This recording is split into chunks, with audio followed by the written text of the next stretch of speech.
బంగ్లాదేశ్తో జరగనున్న 2 టెస్టుల సిరీస్లో ఫస్ట్ టెస్టుకు భారత జట్టును బీసీసీఐ ప్రకటించింది. ఈ సిరీస్తో రిషబ్ పంత్ సుదీర్ఘ ఫార్మాట్లో తిరిగి రీ-ఎంట్రీ ఇస్తున్నాడు. డిసెంబర్ 2022లో యాక్సిడెంట్కు గురైన తర్వాత రిషబ్ పంత్ టెస్ట్ ఆడడం ఇదే ఫస్ట్ టైం. సెప్టెంబర్ 19 నుంచి బంగ్లాదేశ్తో టెస్ట్ సిరీస్ ప్రారంభం కానుంది. తొలి మ్యాచ్ చెన్నై వేదికగా జరగనుంది. ఐపీఎల్ 2024లో 13 మ్యాచ్ల్లో 446 రన్స్ చేసిన తర్వాత రిషబ్ పంత్ టీ20 వరల్డ్ కప్కు సెలెక్ట్ అయ్యాడు. అనంతరం శ్రీలంకతో వన్డే సిరీస్కు కూడా సెలెక్ట్ అయ్యాడు.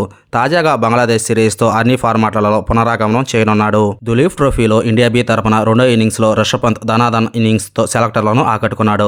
కాగా రిషబ్ పంత్ రాకతో తెలుగు కుర్రాడు wicket keeper KS Bharat test జట్టులో చోటు కోల్పోయాడు. రిషబ్ పంత్తో పాటు వికెట్ కీపర్గా ధ్రువ్ జురేల్ సెలెక్ట్ అయ్యాడు. కేఎల్ రాహుల్ కూడా టీమిండియాలో ఉన్నప్పటికీ కేవలం బ్యాటర్గానే స్థానం దక్కించుకున్నాడు.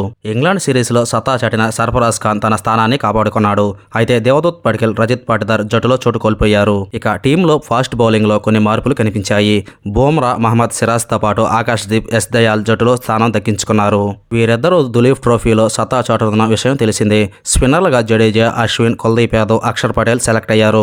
బంగ్లాదేశ్తో ఫస్ట్ టెస్ట్కు సెలెక్ట్ అయిన team India squad Rohit Sharma, Jaiswal, Shubman Gill, Virat Kohli, KL Rahul, Sarfaraz Khan, Rishabh Pant, Dhruv Jurel, Ravichandran Ashwin, Ravindra Jadeja, Axar Patel, Kuldeep Yadav, Mohammed Siraj, Akash Deep, Jasprit Bumrah, Yash Dayal. Hi cricket lovers, ఈ వీడియో కానీ నచ్చితే ఒక లైక్ చేయడం మాత్రం మర్చిపోకండి. అలాగే ఈ వీడియో చూశాక మీ అభిప్రాయాన్ని కామెంట్ రూపంలో తెలియజేయండి.